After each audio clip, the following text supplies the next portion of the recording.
buenos días, mis estimados hermanos, jóvenes que están allá arriba y aquí abajo, al consistorio de esta amada iglesia y al pastor de la iglesia, porque nos dan ese privilegio de ocupar este lugar para disertar sobre su palabra. Ahí ya leímos la lectura, ahí van a tener abierta su Biblia en el libro de Juan, capítulo 4.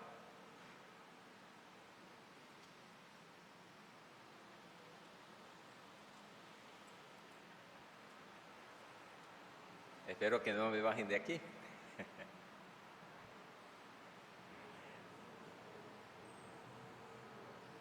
Hay iglesias, hemos estado predicando también en otras iglesias no presbiterianas, a veces de la línea pentecostal. Y hay una iglesia en particular que cuando nos salimos nos bajan del púlpito. ¿Sí? Así. Entonces tenemos que ser acorde a la enseñanza.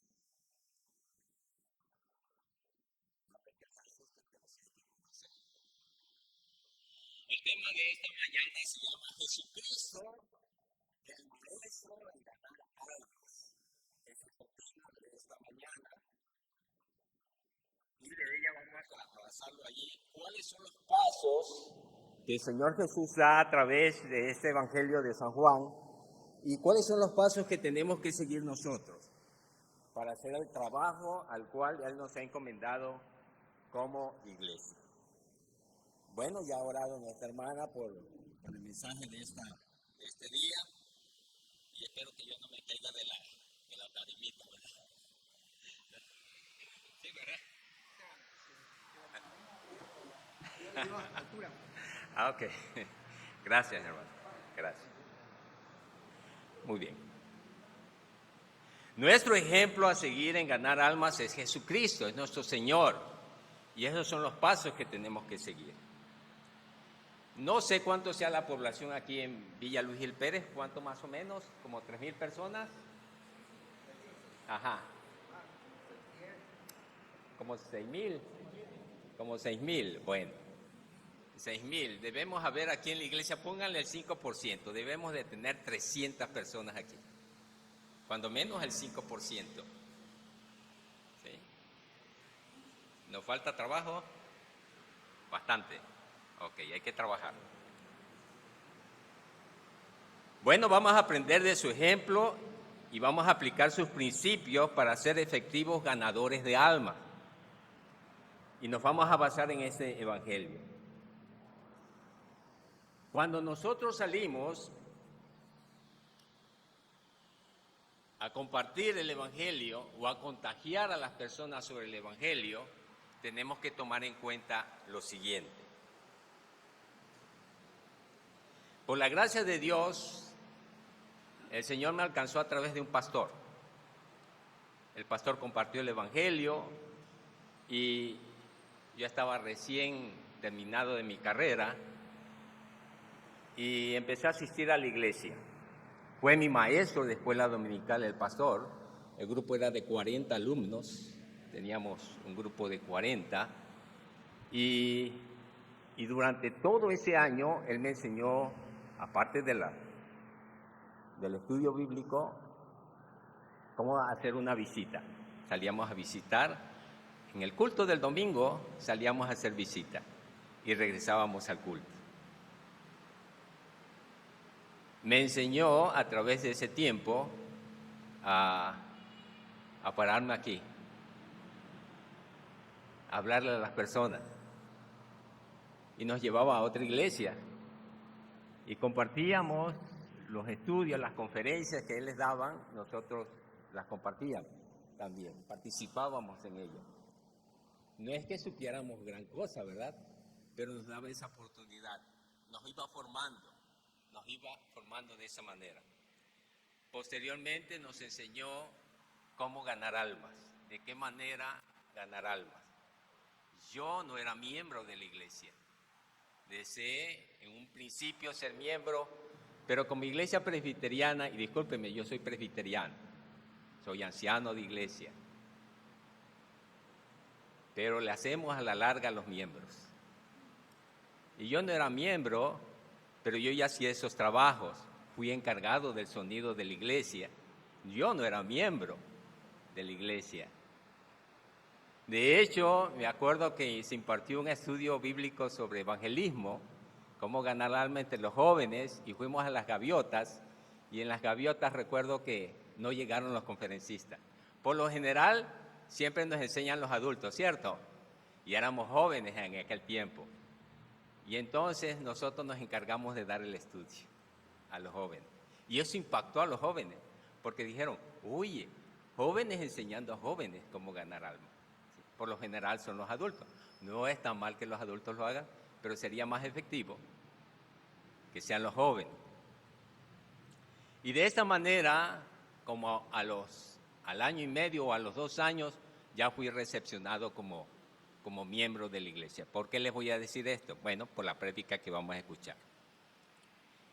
El primer paso que Jesús hace es que Jesús sabía que esa mujer iba a llegar al pozo. Lo sabía. Y efectivamente, a la hora señalada, a la hora sexta, ahí se encontró con esa mujer. Y lo que hace Jesús, y eso es lo que debe llamar nuestra atención, es lo primero que hace es, dame de beber. Eso le dice, ¿verdad?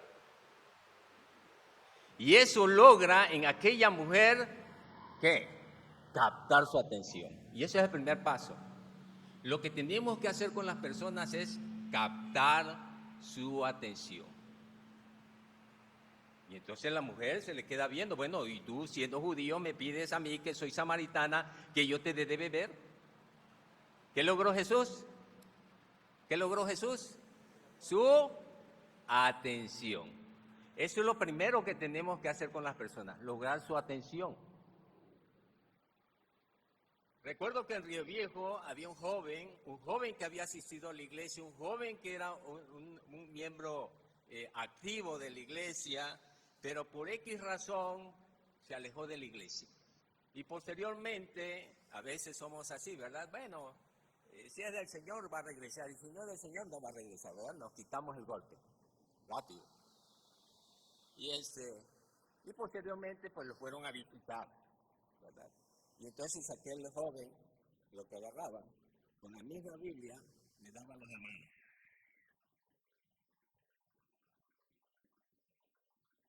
Bueno, al cabo de que le tenían miedo, ya no iban a visitar. No, que no quiere nada de comer. Con la iglesia. Había un mal comentario acerca de él porque la rechazaba y lo humillaba. Salí con los jóvenes a visitar porque por lo general yo estoy en las actividades de la femenil, en las actividades de los jóvenes y en todas las actividades que pueda haber en la iglesia estoy involucrado. Tengo que estar al pendiente porque soy anciano de iglesia. ¿Sí? Escúchalo tu puerta, oílo tu ventana. Y veníamos de regreso, y así como visto ahorita, ¿verdad? De caché. Veníamos de regreso de las visitas a otros jóvenes, y en el camino nos encontramos al muchacho. Estaba sentado en la carretera, y me dijeron los muchachos, me dieron un golpe por atrás, ¿verdad? Se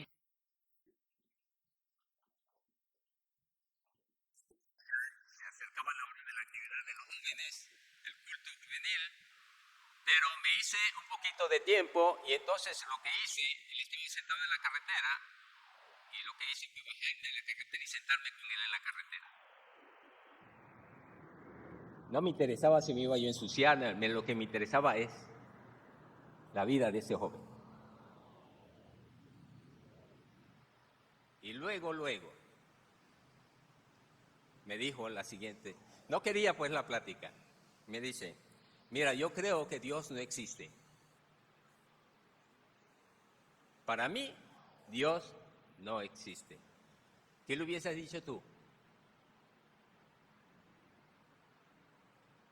Le hubiese saludado, le hubiese dicho, bueno, me dio mucho gusto y me voy. ¿Qué le hubieses dicho? Iglesia, ¿Qué le hubieses dicho? ¿Lo dejas por la paz? Recuerden, el primer paso, ¿cuál es? Llamar su atención. Y entonces yo le dije al joven, estoy de acuerdo contigo, Dios no existe. Y como dicen los muchachos, se sacó de onda el muchacho. Y me dice, pero ¿cómo va a decir usted que Dios no existe? O sea, porque yo llego a la iglesia, ¿verdad? Yo no podía decir que Dios no existe. Logré llamar su atención. Y le dije, y le volví a repetir, es cierto, Dios no existe. Miren cómo se quedaron. Muy bien, después que logramos tener su atención, sigue el siguiente paso, versículo 13 al 15. ¿Quién quiere leer?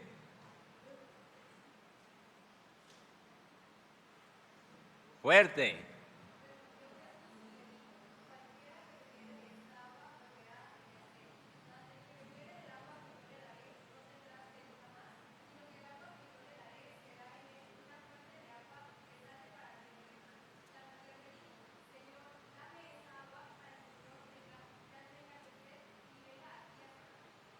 Gracias, hermana.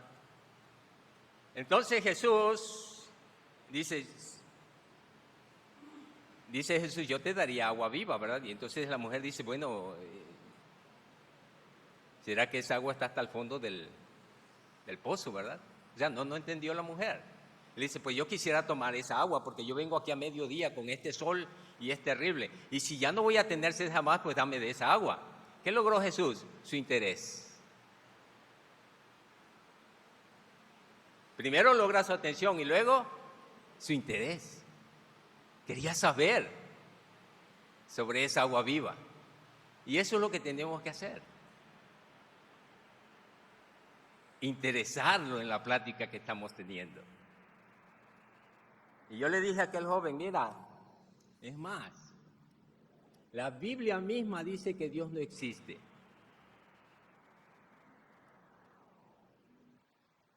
Y entonces él se quedó, dice, bueno, ¿dónde lo dice, verdad? Y entonces le dije, mira, vamos acá. Y le dije, vamos al segundo libro de Éxodo. Le abrí la Biblia, yo llevaba una AK-47. Y le dice, vamos acá Y ahí en su capítulo 3, entonces le fui leyendo, ¿verdad?, el llamamiento de Moisés. Y le digo, y llegamos al versículo 13, y dice, dijo Moisés a Dios, he aquí que llego yo a los hijos de Israel y les digo, el Dios de vuestros padres me ha enviado a vosotros. Si ellos me preguntaren, ¿cuál es su nombre? ¿Qué les responderé? Y respondió Dios a Moisés. ¿Qué respondió? Yo soy el que soy. Y dijo, así dirás a los hijos de Israel, yo soy, me envió a vosotros. Y de ahí le dije, mira, vamos al libro de Juan. Y nos fuimos al libro de Juan otra vez. Y le digo, vamos a leer el capítulo 8, el versículo 58. Jesús le dijo, de cierto os digo. Claro, yo le fui leyendo todo el texto, ¿verdad? El contexto. Y ya esta parte, ¿no? Jesús le dijo, de cierto os digo, antes que Abraham fuese, yo fui. Así dijo. Dijo, yo soy. No dijo, yo fui. Y entonces le dije yo, ese verbo yo soy, ¿en qué tiempo está? ¿En pasado, en presente o en futuro? En presente. Y si esta lectura la hice ayer, ¿cómo diría? Yo soy.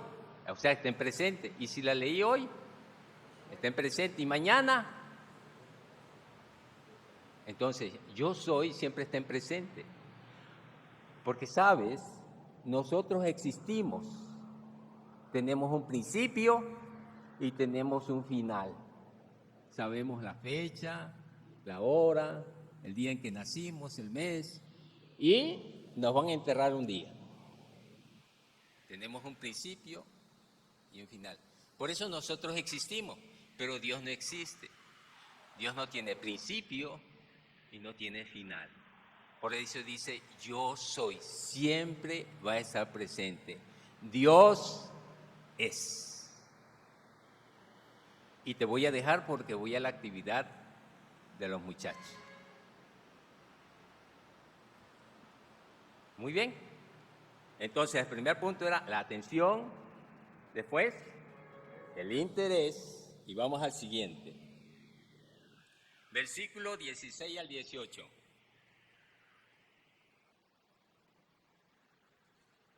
¿Alguien que lea?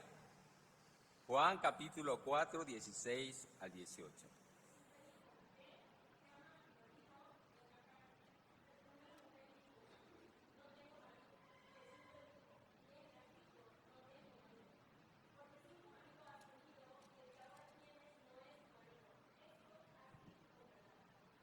Gracias, mi hermana. Muy bien. La mujer no entendía de las cosas espirituales, de lo que Jesús le estaba diciendo. Ella lo veía materialmente y entonces Jesús tiene que hacerle ver la necesidad que como seres humanos tenemos. Y en esta mujer, pues lo que se logra, ¿verdad? Lo que logra Jesús es provocar el deseo. ¿Cómo le darían a beber a un caballo agua si no tiene sed?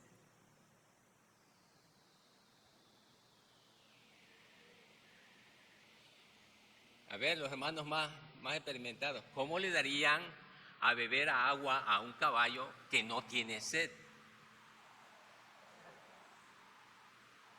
Los que han manejado ganado, ¿no saben?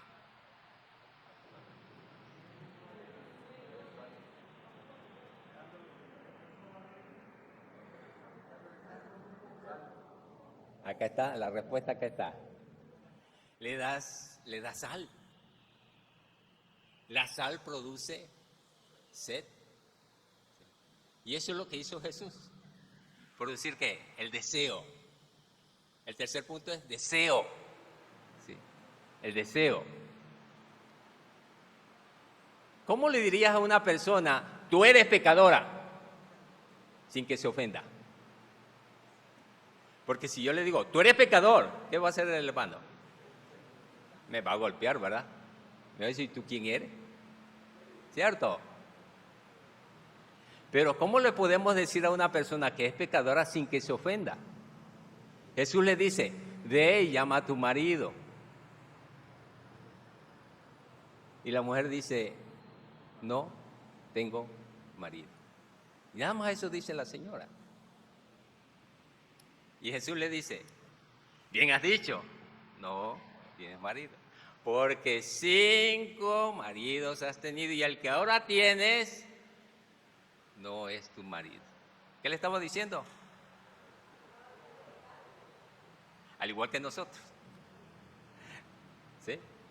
Pero se lo dijo de una manera que lo entendió.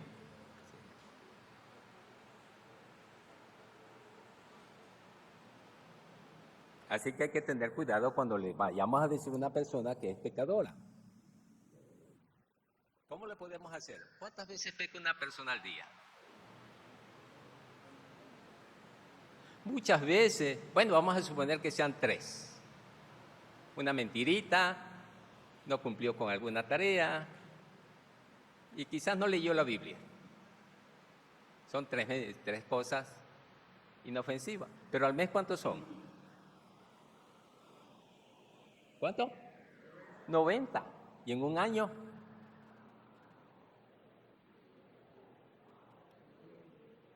Más de 1000, ¿verdad? Vamos a dejarlo en 1000. Y le dice, ¿cuántos años tienes? No, tengo 50 por 1000. 50,000. Ya es una cantidad enorme, ¿cierto?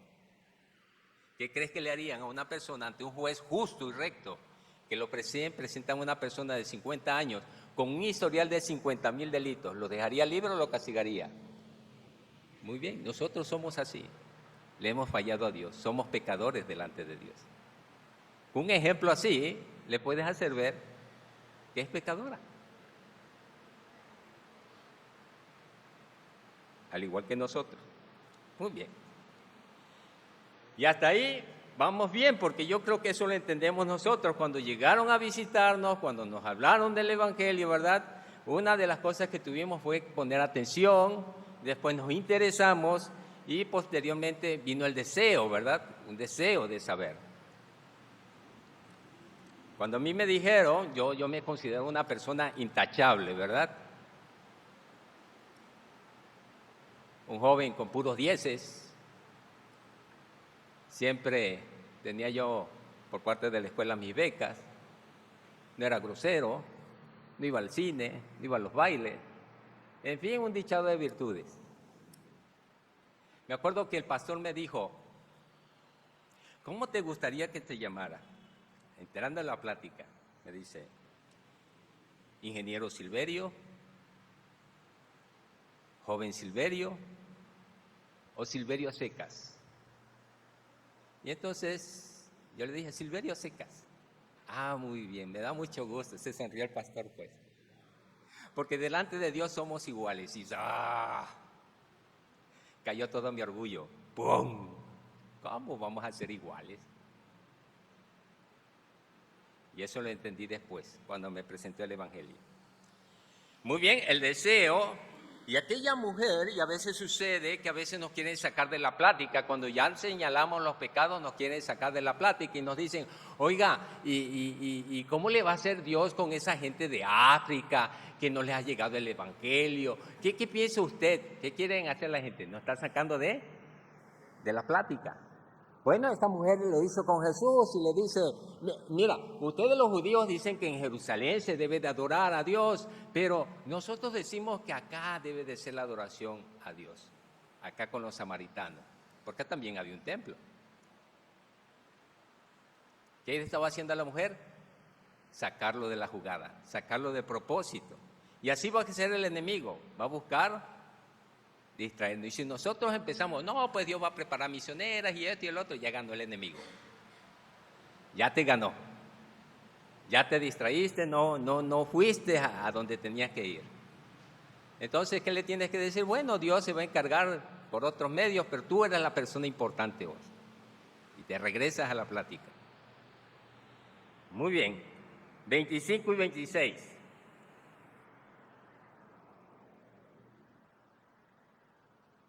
¡Ánimo!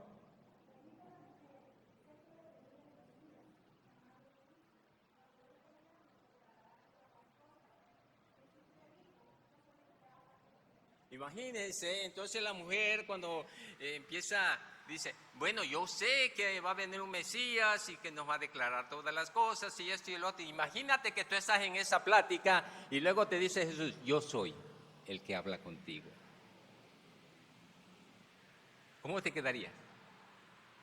¡Wow! Impactante. Y aquella mujer hizo su decisión. Eso es importante. Llevar a la persona a una decisión. Cuando vayan a visitar, hermanos, tenemos que llevar a la persona a una decisión. ¿Seguir a Cristo o no seguirlo? Pero tenemos que llevar a la persona a una decisión. Y esta mujer ahí hizo su decisión. Ahí entregó su vida a Cristo. ¿Sí? Y entonces el punto número 4 es la decisión. La primera es la atención, el interés, el deseo y la decisión. Yo recuerdo que cuando visitaban a mi mamá, nosotros no éramos cristianos, nosotros ya fuimos, ya de grande que el Señor nos llamó, y llegaban a visitar a mi mamá, llegaba la femenil, llegaba un grupo bastante grande, y a nosotros pues éramos niños pues, y cuando llegaban las hermanas, ahí se nos acababa la diversión en la casa, ¿verdad? Es que eran como 2 horas que se quedaban ahí. Y habla y agarraba una y otra y otra y otra. Imagínate todo el grupo que eran como 20. No terminaban. Y ya hasta que por fin ya se iban y nosotros ya estábamos alegres. Pero nunca le decían a mi mamá si tenían que tomar una decisión. No, nada más era una plática, le hablaban de las cosas de la Biblia, cantaban, oraban y vámonos. Pero no la retaban a hacer una decisión. ¿Sí? Y entonces hay que llevar a la persona a una decisión. Tenemos que llevar a la persona a una decisión. Aquel joven, que después que me despedí de él, y yo cuando me paré de aquel lugar me dice, quiero platicar contigo. Y le dije, dime el día, la hora y ahí nos vemos. Te espero el sábado a mediodía. ¿Dónde? ¿Dónde vives? No, vivo aquí, Río Viejo Segunda. Muy bien, ahí nos vamos a ver. Y sí, dicho y hecho, ahí nos vimos, ahí continuamos la plática, hubo ese deseo y hubo ese encuentro. Él me contó, ¿verdad?, que quiso suicidarse 2 veces, quiso hacerlo, y entonces ahí estuvimos una charla bastante larga, estaba su esposa, y le dije que continuara, que buscara una iglesia, que le ayudara a continuar en su camino. Es decir, llevarlo a una decisión. Por su trabajo no nos podíamos ver otra vez, pero cuando íbamos en el camión allí o la combi, antes era un camioncito de Río Viejo, ahí nos saludaban. Sí, pero siempre es eso. Y aquí es lo que tenemos que hacer. Ahora, el último punto, y es donde creo que estamos fracasando como iglesia. ¿Sí? El último punto. El versículo 28 al 30.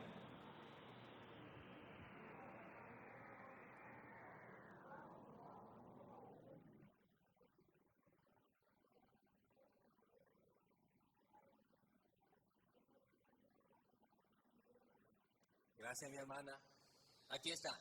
Hermano, aquí, no sé si ha pasado aquí, pero si ha pasado en algunos otros lugares. Le dicen, hermano, tú no puedes salir a evangelizar porque no eres miembro de la iglesia.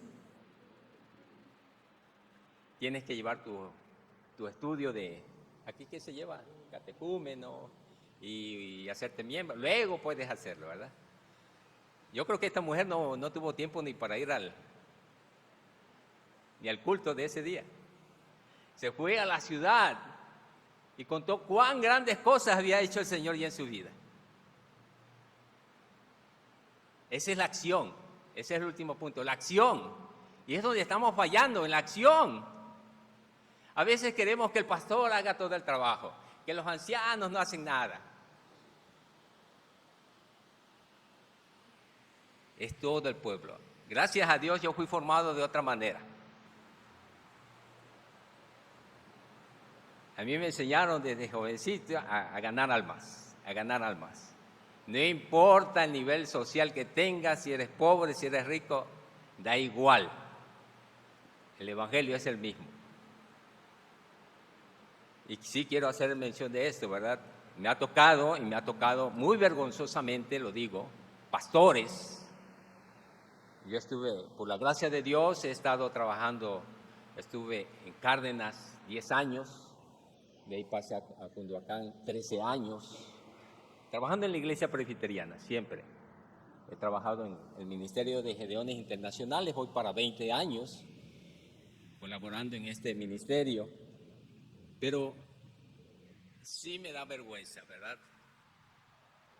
Me acuerdo que llegué a la casa de una persona muy humilde, muy pobre, pues. La silla era una silla de plástico, de esas blancas, no tenían respaldos, todas estaban manchadas, las sillas, y ya lo había ido a visitar el pastor y me pasó en 2 ocasiones con 2 diferentes pastores. Y entonces llegué yo a la casa de aquel señor y estaba trabajando, pero yo llegué como siempre, ¿verdad? Así de caché. Y entonces, pues estaba ahí una silla, la tenían en un tronco. Y estaba empotrada la silla porque no servía una pata, estaba fachada, como les digo. Y entonces él preocupado por en qué me iba yo a sentar, porque no tenía silla, una silla muy buena, pues. Y entonces estaba buscando. Le digo, no hay problema. Y agarré y ¡zas! Me senté.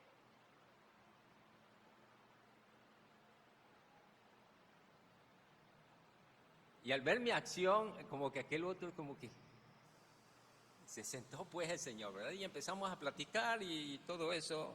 Y cuando ya me iba, me dice, a usted sí le creo lo que dice. Porque su pastor vino el otro día y no se quiso sentar en ninguna de las sillas. Y lo vi con los dos pastores de esa iglesia. Es lamentable. A veces perdemos almas por una tontería. Y aquí es importante la acción. La iglesia tiene que tomar la acción. Pero ¿sabe qué nos ha preocupado ahorita? Gracias a Dios que tienen ventiladores.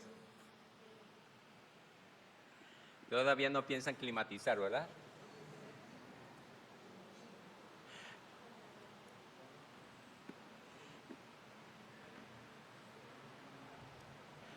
Saben, de esta parte de acá no se ve nada por afuera, ¿cierto?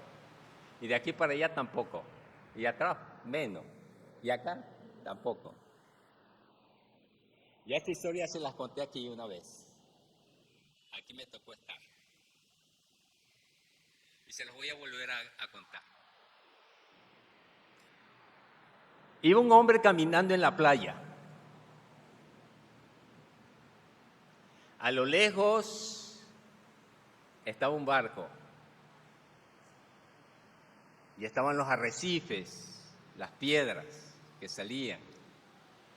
Comenzó a llover. El barco empezó a perder el control y se estrelló contra las rocas. Y los gritos empezaron a escucharse. ¡Auxilio! ¡Socorro! Aquel hombre que estaba en la playa le dijo a Dios, si yo tuviera una balsa, no estaría pasando eso.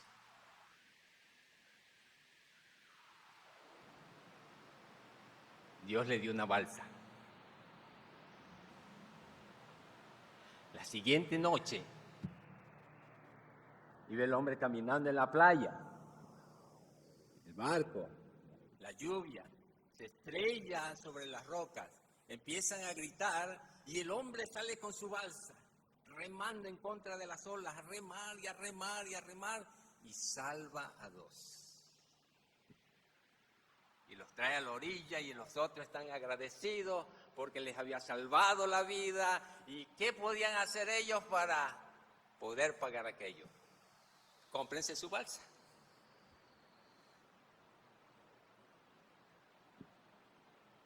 A la siguiente noche van 3 hombres caminando en la playa. El barco a lo lejos. Empieza la lluvia. Se estrella el barco y empiezan los gritos y salen los 3 remando. Y cada uno de ellos salvó a 2. Y llegan a la orilla y están agradecidísimos porque les han salvado la vida y que qué podían hacer y todo aquello. Y era una algarabía aquello, ¿verdad? ¿Cuántos eran ya? 9. Entonces uno de ellos dice, mira, porque me salvaron la vida, fíjense que yo en este mes cumplo años. Y ustedes son mi nueva familia. Y quiero festejarlo con ustedes aquí en la playa. Pero como hay mucha arena, le quiero poner un pisito. ¿Qué les parece? No, pues está bien, ¿verdad?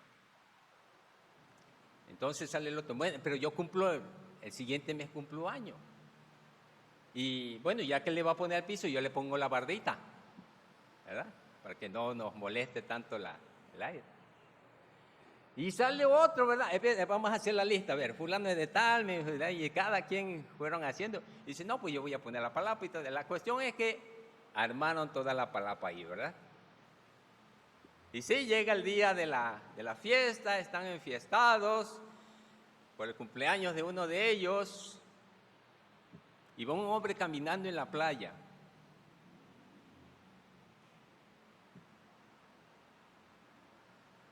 El barco a lo lejos. Empieza la lluvia, choca contra los arrecifes, empiezan los gritos, y aquel hombre, con una ironía, dice, ¿qué ironía? Uno alegrando.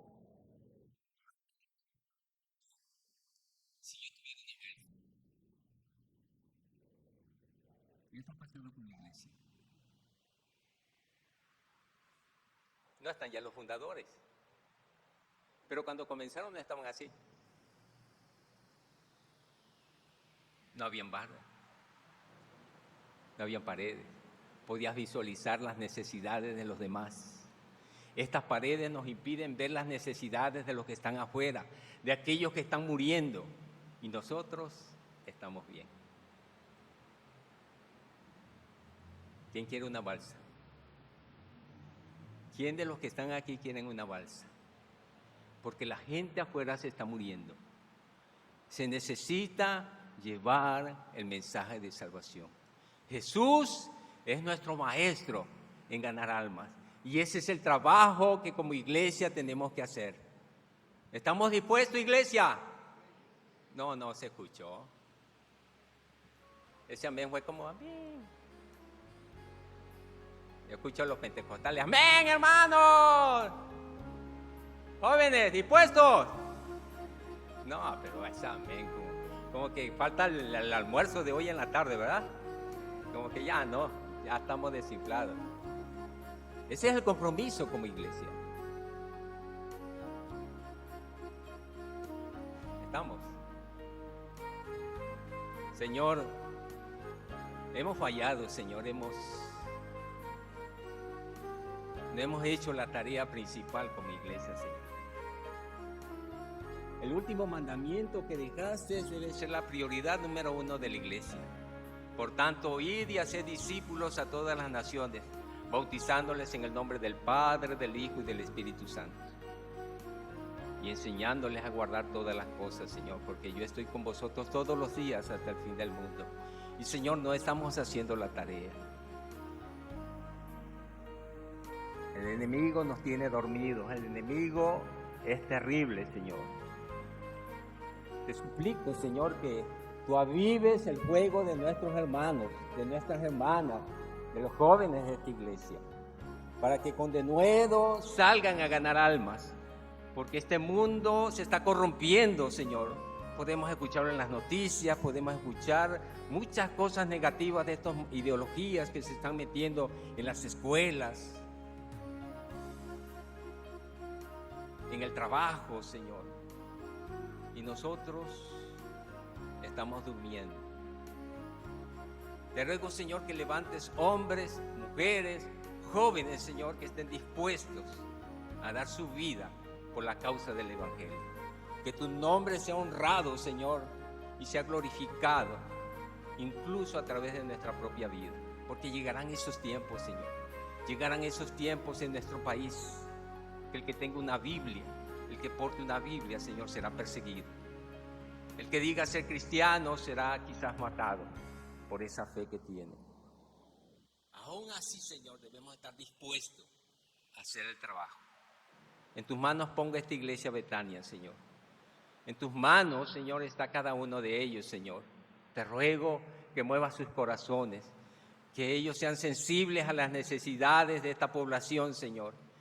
Que debemos de tener cuando mínimo el 10% de la gente en nuestra iglesia, Señor. Y hoy somos menos que eso. El trabajo es grande. Tú nos dices, la mies es mucha, pero los obreros son pocos, y esos pocos son flojos. Te rogamos, pues, Señor, que tú levantes el ánimo de tu pueblo, Señor, para hacer el trabajo. Gracias. En el nombre de Jesús. Amén. Disculpen.